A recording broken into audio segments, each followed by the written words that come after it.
Hello! Hi! Welcome to Beijing. Well, I'm back again. My name is Evelyn. I am just in Beijing for 72 hours this time. To get a labubu from the Pop Mart headquarters, I found a sublet in the loft, and I thought I'd take you along to discover some new non-touristy things to do, places to eat, because I feel like I always go to the same places in Beijing every time I come back. So yeah, let's make some new memories. Today, we're just going to take a casual walk around Lama Temple. I've lived in this neighborhood, but actually never explored the hutongs behind Lama Temple, which are these tiny little alleyways. My favorite thing to do is to observe the random object, people, and events in the hutongs. Like this man patching up trees. Hi. And friendly cats. Don't worry, Dudu, I know I've had a lot of cats in this video, but I love you the most. Miss you.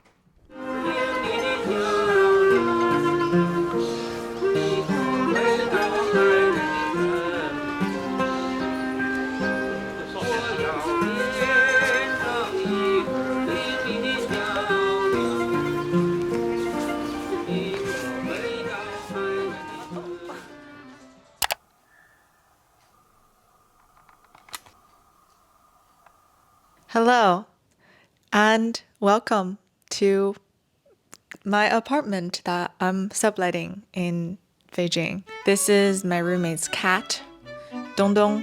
Her sister, I have no idea where she is. Qiang. I guess she just goes in and out whenever she likes. Hello. Welcome to my room.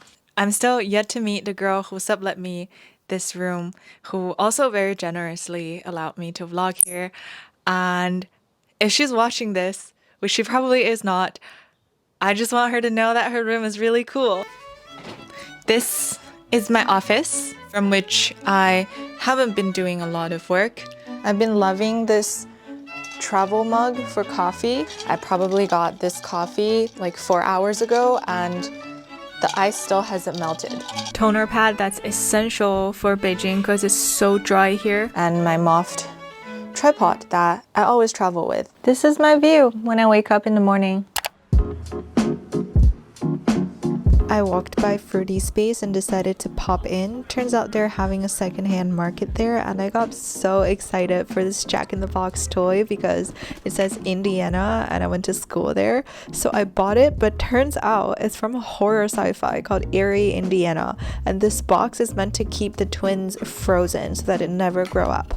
So yeah, now I have a really creepy desk friend. I was going to recommend Fruity Space for indie shows if you're visiting Beijing, but just a few days after my visit, they announced their closure. One of the very sad realities of Beijing. So let's say our goodbyes. For some reason, charity shops have been really blowing up in China in the past year or so, which is such an exciting change. And I came to this secondhand shop called Santu to actually look for some clothes, but this always happens when I go to vintage shops that when I look at the clothing rack I just get overwhelmed, and so I didn't end up actually getting anything. We have a problem. I don't know what to eat for dinner. Today is a no makeup day. Sorry about that. Actually, why am I sorry about that?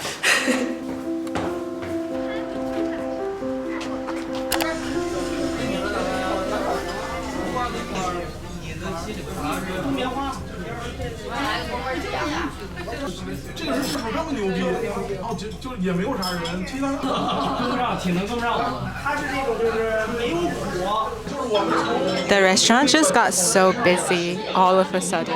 I'm so hungry, I could eat this dumpling right now. The food has arrived.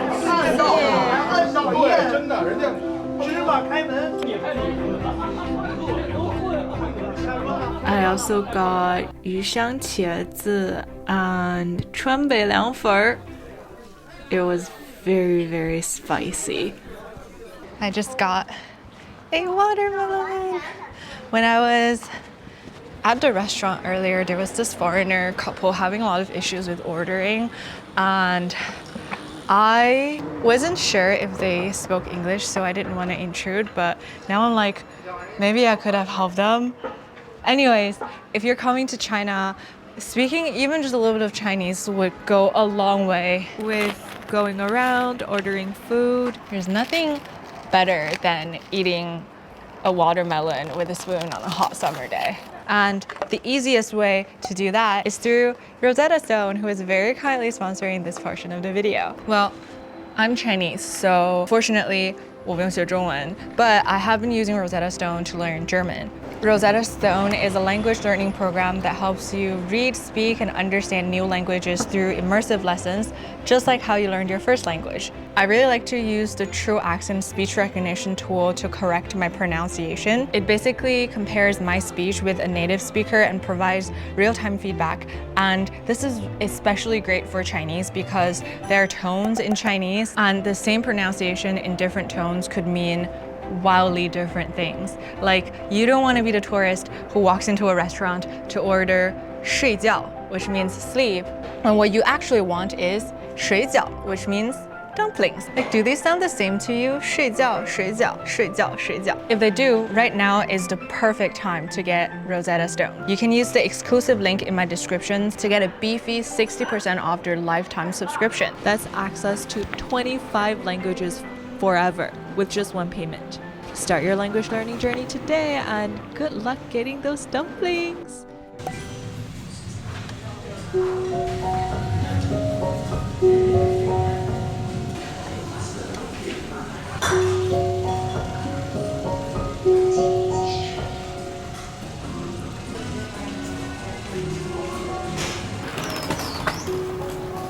I just had lunch at Suzuki Kitchen. Wait.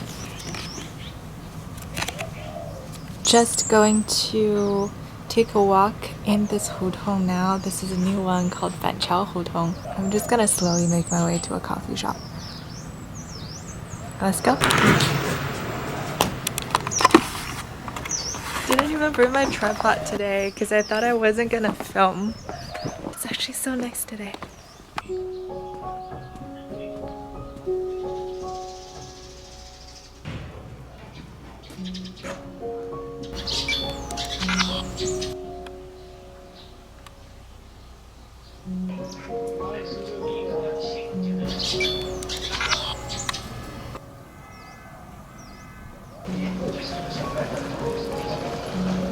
I got this digicam in Shenzhen.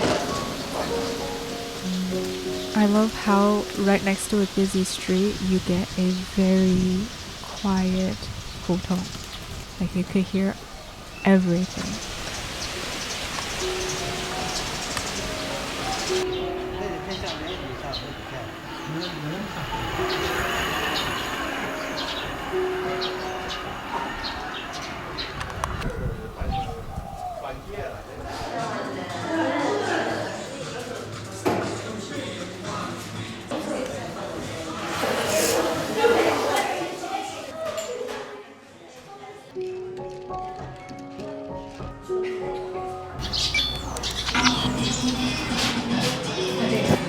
Oh wow. 葱油青酱煮面，好的，还有蛋酱煮豆丸，好的，这就是。我觉得差不多，对。不老少了，不老少了。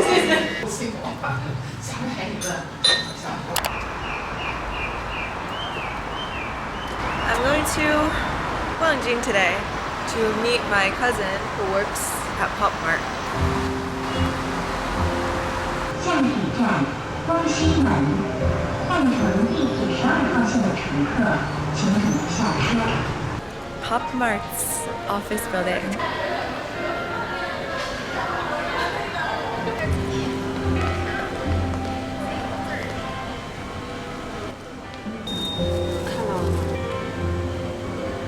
Please.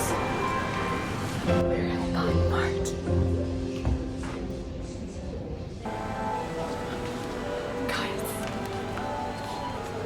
good I got. It was already open when I got it, but I just learned Labubu's arms can move. I have the coolest roommates. Remember the installation I showed you guys at Pop Mart? One of the girls here set it up. It was just a pure coincidence. This is the aforementioned roommate. She's a curator and she invited me to a book fair she helped organize. 可以看到对选题申报表，就是从一本书怎么被策划出来的这个过程。 So this is like the metadata of a book. I've wanted to read her work for so long. And like, look at how thick the manuscript is. Thick stack.